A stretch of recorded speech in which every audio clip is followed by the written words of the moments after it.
Good afternoon, guys. So I hope you're having a good day. I want you to picture this. Picture that you have your animals. You bought them in the rainy season. They've been eating. They've been getting everything they need. They look very nice.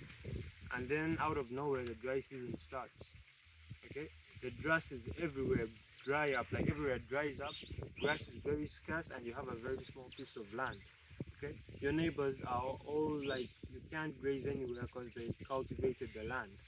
What are you going to do? Are you going to let your animals starve and die, or are you going to spend millions and millions buying food from people who already established their own like gardens?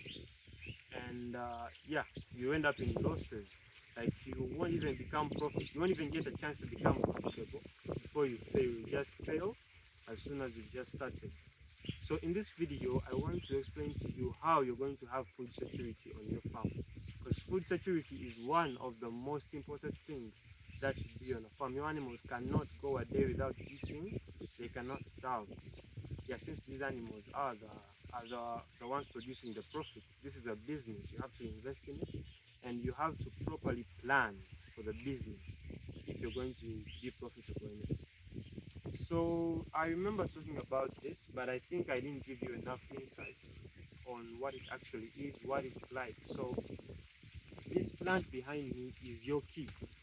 This is your key to food security. This is your key to prevent your animals from starving in the dry season. So this is called sugar graze. Sugar graze or forage sorghum. So this sugar graze is actually very easy to plant. Okay, let me start by telling you what it contains. So this stalk contains fiber. Contains fiber, sugar, and carbohydrates. The reason it's called sugar graze, if you were to break this stalk and try to chew it, it actually tastes very similar to sugar cane. It's rich in sugar. That's why the animals love it so much. It gives them an energy boost. It fills their stomachs. They get carbohydrates. So it's actually a win-win for you and the animals, since this takes very little space to establish. Now, how do we know it's ready to harvest? So there's that thing. I don't know if the cameraman can show you that stalk up there and zoom in a bit. So that actually contains proteins. So it will actually give your animal carbohydrates, fiber, and the proteins they need. Okay, so it has a little bit of all the required nutrients for proper growth, the macronutrients, yeah, the ones they need in large numbers. So um I was going to tell you how we actually don't give it to the animal as it is. We actually cut it down, use our machine to chop it, and put it into silage. Yeah, we give it to them as silage. You know, silage, we make it, I think I'll tell you how we make silage in another video. Yeah, right now, let me talk about this. So, this this is making 1.5 months right now. And we harvest it after every 2 months. So we establish it once, after 2 months we harvest, after 2 more months we harvest, after 2 more months we harvest. And 1 acre of this, because this is just 1 acre, 1 acre of this will give you 40 tons of silage. 40 tons of silage is enough to feed like 100 animals for throughout the dry season. Just 40 tons of this. And it takes very little space, just 1 acre like this. Most people have farms with hundreds and hundreds of acres. But even if you have 5 acres, you can actually establish this on one of the acres for food security. So since most of us small-scale farmers don't have more than 100 animals, an acre of this will help you throughout the dry season and even in the wet season. Since you harvest every 2 months, you are harvesting. When will the food go scarce? So the animals will continue to eat and they will continue to thrive throughout the dry season. And since it contains a lot of sugar, the animals, of course, will drink a lot of water, which is also very, very good for them. So, yeah, so that's what I want to remind you about. Oh no, wait, let me walk you through how we plant it. So how we plant it is that we plant it in rows. As you can see, this is one row, this is another row. We dig in rows, then we go and drop the seeds throughout all the rows and we and then we let the rain cover it. So after a week, you see them starting to sprout. After 3 months, you'll get your first harvest. Then after those 3 months and you've gotten your first harvest, it's now after 2 months.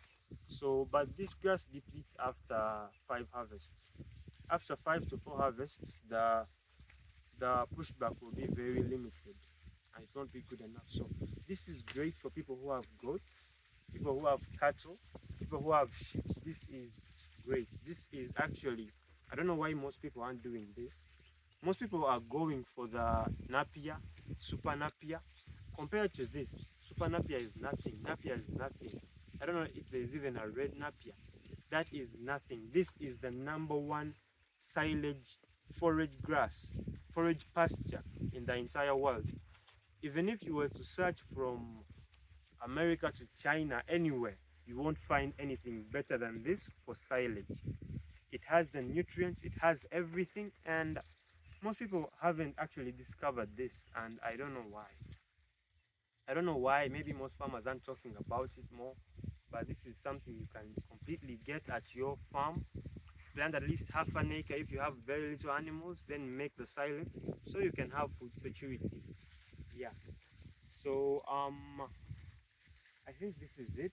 I'll continue to talk more into all the other grasses as we go along. So today I wanted to clarify on the sugar grapes. This is something, and I continue to encourage you to get this because this is something you should have.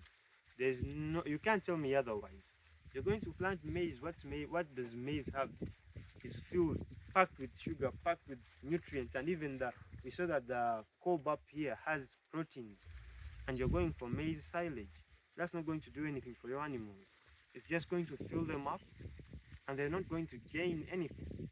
If you have cows and you want milk production, and you're going to give your cows Napier, we call it Kisagasi, and that's what you're going to give your cows. What milk do you expect to get from them? You have to plant this. This is the #1 grass for boosting milk yield. You're going to get, if you're getting like very little milk, you're going to get a high number of liters. Okay, this is the grass you should get as a farmer.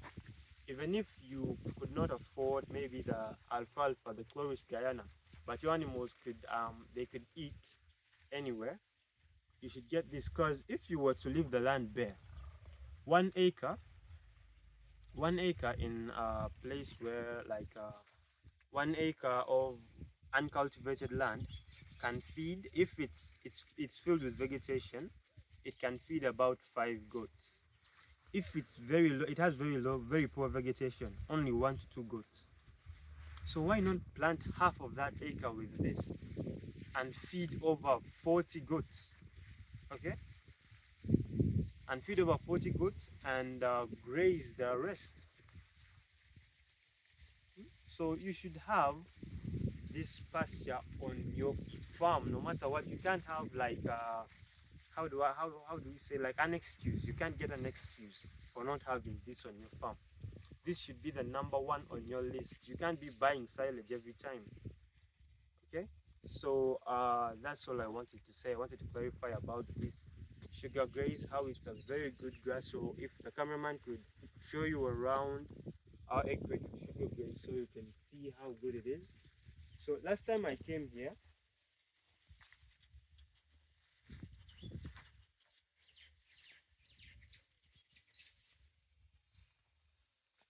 yeah, so guys, last time when I came here, I think it was about was it a week? Is it even a week ago? Yeah, I think it was a week ago. You remember this sugar grass was this tall, and I'm not lying. You can check on one of my earlier videos. It was this tall, but now look at the height. It's even taller than me. It's like taller than me, and I'm 6 foot. It's very tall. This is sugar grass. Is going to give you everything you need. So please have it and have a nice day. Thank you.